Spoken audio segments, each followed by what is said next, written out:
Bonjour et bienvenue dans cette édition de Première Classe TV.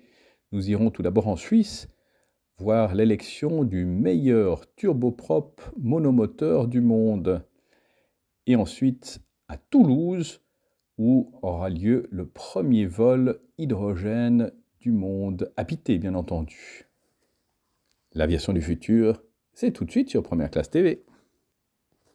Le turboprop utilitaire a longtemps été dans l'ombre des petits avions d'affaires, considérés comme le parent pauvre des jets plus rapides et plus clinquants. Mais le monde des turboprops a connu un développement impressionnant grâce aux nouvelles technologies, à la réduction des émissions de carbone et à la diminution des coûts d'exploitation par rapport à la plupart des avions d'affaires. Les turbopropulseurs se situent également dans une niche entre les avions légers et les jets d'affaires.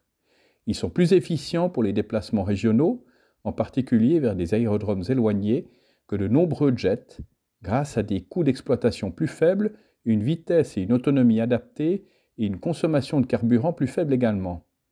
Un certain nombre d'entre eux sont capables d'atterrir sur de la terre, du gravier, de l'herbe ou même de la neige.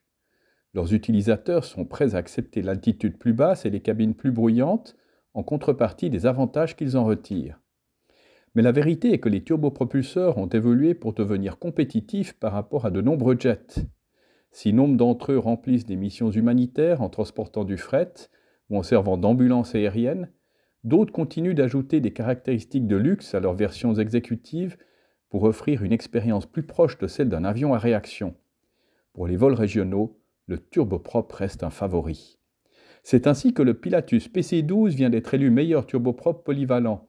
Cet avion monoturboprop peut atterrir presque partout, y compris sur des pistes en herbe.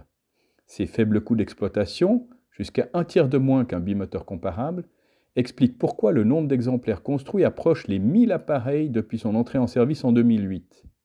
Ses capacités de vol et d'atterrissage polyvalentes et son efficacité ont rendu l'avion populaire pour les transports d'affaires, les ambulances aériennes et les vols navettes.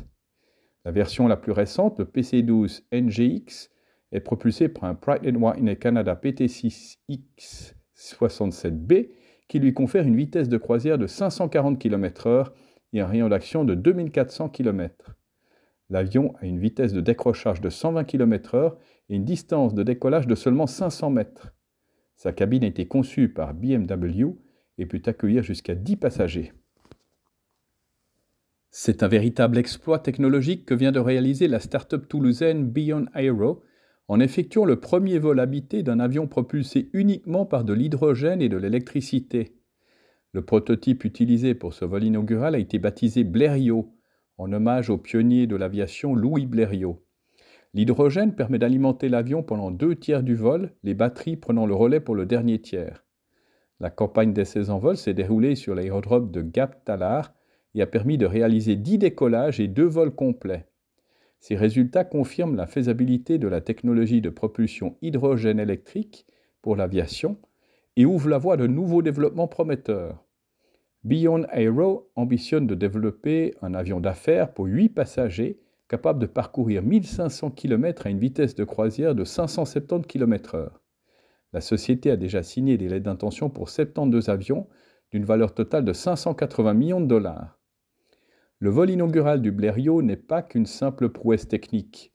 Il est le symbole d'une nouvelle ère pour l'aviation où l'hydrogène se substitue au carburant fossile pour un transport aérien plus propre et plus durable.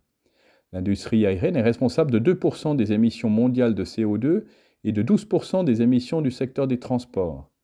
L'utilisation de l'hydrogène comme source d'énergie pourrait contribuer à réduire considérablement l'impact environnemental du transport aérien. L'hydrogène est une ressource propre et renouvelable qui ne produit aucune émission de carbone lors de sa combustion. C'est ainsi que se termine cette édition de Première Classe TV. N'oubliez pas de cliquer sur j'aime, de vous abonner, de partager ces vidéos. Nous nous retrouvons la semaine prochaine avec le dernier engin volant d'Airbus. D'ici là, bon vol à tous.